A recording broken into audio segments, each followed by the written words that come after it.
Hey guys, how's it going? Hope everybody's doing well. Hope everything's going great. I want to talk to you guys today about fishing post front, cold front. The two favorite baits for that is a wacky rig and a wacky rig. That's how I get sometimes. But you know, drop shot, and like I said, I like a wacky rig. So drop shot, if you like a little worm off the side of it, you know, regular nose hook is perfectly fine as well. But wacky rig is something I like. Why not give it to them in a drop shot form too? So you see that the first wacky rig, or the other wacky rig I had, you know, rigged up, had a little weight to it. And today we're looking at a, you know, sunny day with partly cloudy. You know, I had this, like, it literally rained this morning actually. Too goddamn cold for goddamn May. What's today? May 8th. What's happening, guys? Got a slight little rain going on right now. It's 40 something degrees outside right now, but it's May 8th. Trying to catch us a fish, right? Of course we are. You gotta come out here on days like this to get practice in, because you never know when, you know, you might be in a tournament and guess what? There's a situation. Post front, gotta know how to fish it. So all I'm doing right now is targeting a sparse grass, some wood laydowns. But what I've managed to figure out on these types of days, just kind of want to give them the best pre-station you can possibly give them, or easiest meal. That pressure change from the, you know, post front conditions really mess with these bass a lot. Sometimes, like every time in the spring, last week you couldn't catch them back here in the creek, you know, and they like this, they'll swim all the way out to the front of the mouth of the thing. Just because, like I said, it literally got to 40 degrees last night, and we're in May, so got to take things like that in consideration. So if you don't see anything back here in the creek, just start, you know, focus on like the mouth of the first quarter of the mouth of any creek you're going to.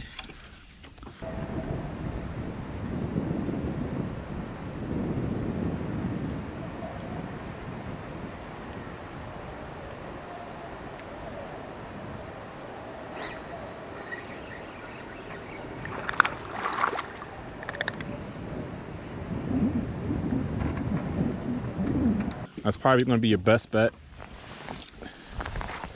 As you see, I'm just kind of targeting these little points real quick. I should have hit that backside of that one, but target this next little point here. And I'm going to turn around because I'm getting a little too far back in the back of what I want to, how far I want to fish back here. Not saying you'll catch zero fish back here, but likelihood of catching little less likely. Well, further back you go. Great, don't get me wrong, the water temp is 63 right now. But I would definitely focus on the first quarter of the creek that you're going into. Because like I said, these bass, in a situation like this, like I said, our water temps have been, actually our temperature period has fluctuated so much lately in the last couple weeks. Sad we got to bring out the wacky rig, man. I can't throw all the juicy stuff, man. I want Texas rig, jig, I got swim baits, you name it. I got it rigged up today, but basically these conditions, that's about all she wrote, man. But to give yourself the best advantage, I would at least target, like today you got, you know, most post front situations, you'll get a little bit of wind going on along with that sunny day. Or it could be slick calm, you know, first thing in the morning. But I'll literally go to any pocket that has wind blowing into it. That's where I'll start fishing. So this one has a little wind blowing through it. Maybe not directly into it, but there is wind still. So I'm not gonna neglect it. Got a little breeze, why not fish it? It should be bedtime of the year, really. Bedtime of the year. Fish should be on bed. But oh look, there goes bluegill beds. There goes one right here. Oh, you son of a biscuit. Oh my gosh. I broke off. I broke off on that fish. I don't know why I yanked it like a freaking, oh yeah, look at all these dang on bluegills, man. I yanked it like I was setting a hook on a jig. That's probably why. You can't do that. Note to self. Don't yank on 8-pound line like you're setting a jig. That sucker is swimming off with it. Crap. Okay, I'm back from cussing and crying and all that put together. Because I broke off on a good one. That was, not by lead or not, it broke down at the actual hook itself. Which kind of sucks, you know? Because that was a good one. That was a doozy there, boy. She had some weight to her. She started swimming off to the left. I said, oh yeah. Oh yeah, oh yeah. It's all good, it's all good. It's part of the process of fishing. You win some, you lose some, but you live. Live to fight another day. All right, so now we're back, got my bond back, right? Expectations on your post-front spring days, especially with post-front with a cold front. Expectations, man, gotta take them down just a hair, just a hair. I know you're gonna rig up what you want them to eat, but guess what? They're gonna eat what they want. Your bait might look great, but you gotta figure out what they want, man. I just know Wacky Rig to me is a tried and true. Has not let me down. And like I said, I've been throwing this thing since I ever started bass fishing, period. Wacky Rig has been tried and true. And I've got away from it last year just because I was trying to get better at a few other baits instead of just catch, you know, any type of fish.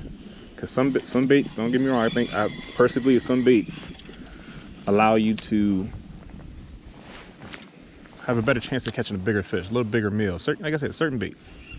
Wacky will catch them at any size. So, just want to catch fish, period, throw on a Wacky Rig. When I start, you know, flipping, jig, things like that, or my big glide baits, I'm going for certain types of fish, man. So, certain caliber, certain size.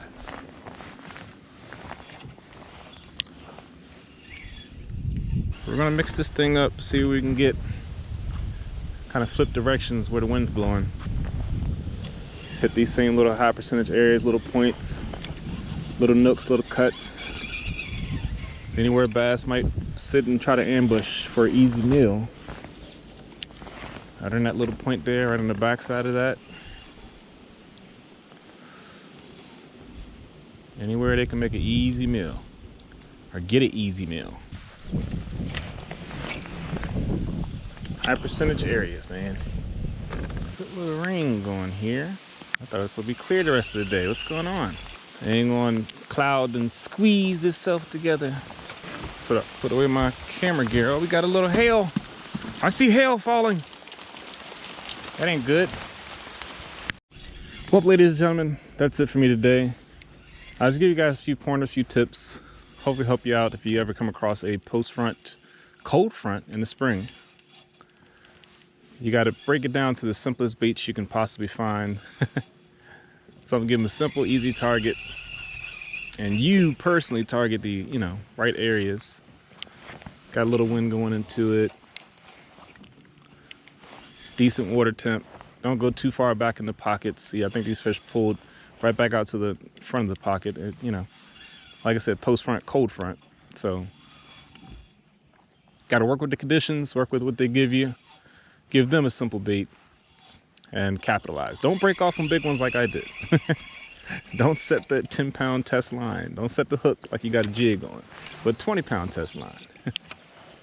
That's exactly what I did on a tank. But that's it for me, guys. Thank you guys for watching.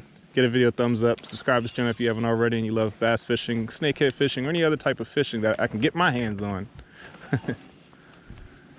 Consider subscribe to the channel. And I'll see you guys next time out on the water, man. You guys take care. I got a lovely family to get home to, so see you guys next time. One more cast. You guys take care.